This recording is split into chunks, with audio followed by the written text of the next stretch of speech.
은빛 발톱과 순백의 소년 11화. 젠장, 젠장, 아, 깊은 산속에 울려 퍼지는 고성은 시끄러운 것보다는 어딘가 처연하고 구슬픈 외침이었다. 소리를 지르는 주인공은 하랑이었다.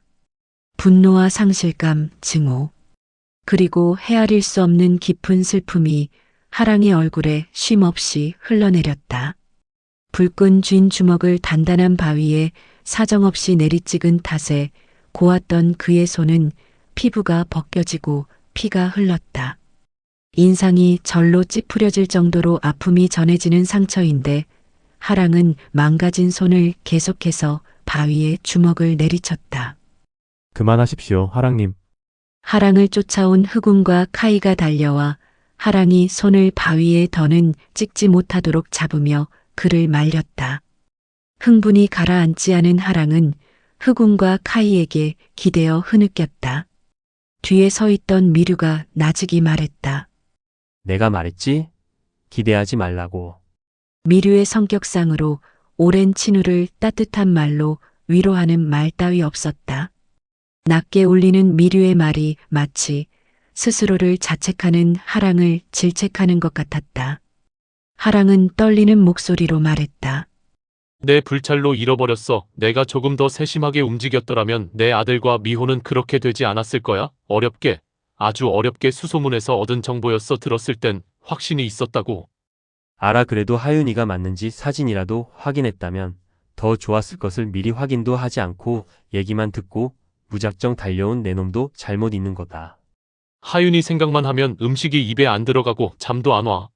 미호를 그렇게 잃고 하윤이 마저 잃을 순 없었다고. 자식도 없는 내 놈이 내 마음을 어떻게 알아? 몰라. 그렇다고 자책을 하고 끼니도 거르며 하윤이만 찾고 있는 널 하늘에서 지켜보고 있는 미호의 마음을 알 것 같아. 지금 내 모습을 보고 미호가 과연 기뻐할까? 미호의 성정이라면 지금 이 모습을 보며 한탄하고 있겠지. 정곡을 찌르는 미류의 말에 하랑은 뒤통수를 망치로 한 대 얻어 맞은 것처럼 정신이 번쩍 들었다. 미류의 말은 한마디도 틀리지 않았다. 미호의 성격이라면 하늘에서 편히 쉬지도 못하고 화를 내고 있을 것이 자명했으니까.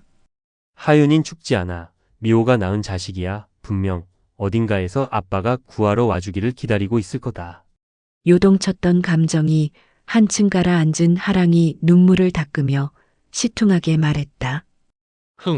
자식도 안 낳아본 놈이 뭘 안다고.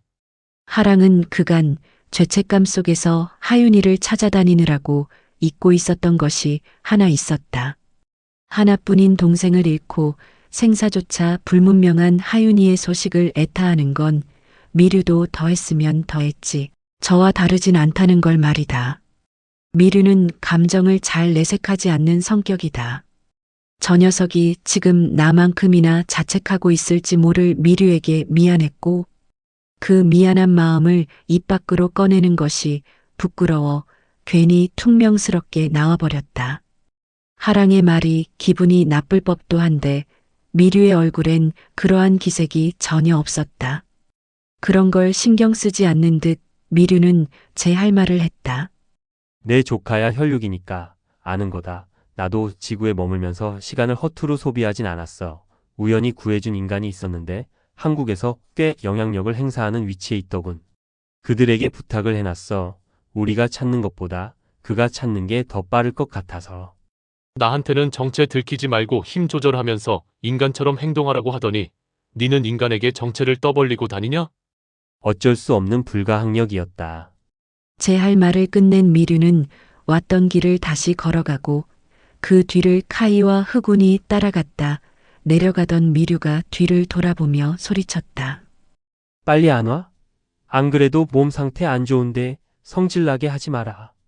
그 말을 끝으로 미류는 미련 없이 돌아서며 산을 내려갔다. 하랑은 멀어져가는 넓은 등판을 조용히 바라봤다. 바닥 쳤던 기분이 한결 가벼워진 하랑의 얼굴엔 옅은 미소가 내려앉았다. 그래도 내가 친구 하나는 정말 잘 둔 것 같아. 그렇지, 미호야. 작게 중얼거리던 하랑은 홀가분해진 얼굴로 미류가 내려간 방향을 따라 내려갔다. 어느새 내려간 미류가 기다리고 있었다. 보름에 한 번 어김없이 찾아오는 발정기로 인해 하랑을 제외한 3명은 현재 몸 상태가 죽을 맛이었다. 온 신경이 곤두서 있고 최고치로 예민한 3사람을 보며 하랑은 불쌍한 눈으로 약올리기도 했다. 화기애애한 분위기 속에서 4사람은 차를 타고 시동을 걸던 찰나였다. 하늘에서 까마귀 한 마리가 차 안으로 매끄럽게 착륙했다. 웃고 장난치던 것도 잠시 4사람은 굳은 표정으로 까마귀를 쳐다봤다. 설아에게 붙여둔 까마귀 루였다. 설아 지키라고 붙여둔 루가 이곳에 왔다는 건 필시 그 아이에게 무슨 일이 생겼다는 뜻이었다. 여전히 얼굴에 아무런 감정을 읽을 수 없는 미류였지만 눈썹이 미세하게 꿈틀했던 것까진 완전히 감추질 못했다. 그때 루가 울더니 커다란 날개를 펄럭이더니 다시 들어왔던 앞문으로 빠져나가 미류 일행이 탄 차 앞에서 원을 그리며 돌았다. 그걸 본 흑운이 말했다. 아무래도 설아에게 일이 생긴 것 같습니다. 루가 안내하겠다는 것 같아요. 설아에게 전화를 걸어보던 카이가 휴대폰을 든 채 다급히 말했다. 이거 봐, 내가 불안하다고 했잖아요. 설아 전화기가 꺼져 있는데. 운아, 빨리 가자. 미류를 보며 말하는 카이의 눈에는 원망이 서려 있었다. 모두가 설아를 걱정하고 있을 때 장작 미류만은 평화로웠다. 모두가 미류를 보고 원망을 할 때 단 한 명, 흑우는 알았다. 하는 말마다 재수없게 말하고 차가워 보여도 지금 미류의 속은 누구보다 더 시커멓게 타들어가고 있을 것을 말이다. 자고 있을 수도 있는 거잖아. 뭘 그렇게 호들갑이야. 미류의 말에 한 소리 하려던 카이를 흑운이 말렸다. 그는 고개를 작게 흔들며 하지 말라는 손짓을 했다. 차는 루가 안내하는 길을 따라 빠른 속도로 달렸다. 차 안은 무거운 적막감만 감돌았다. 미류는 무심한 얼굴로 창밖을 응시한 채 상념에 빠져들었다. 내 주변은 전부 적이다. 그 누구도 믿어서도 안 되고 마음을 열어서도 안 된다. 상대에게 내 마음을 보여주는 그날이 내 모가지가 날아가는 날이야. 이 세계 에르실바는 그런 곳이다.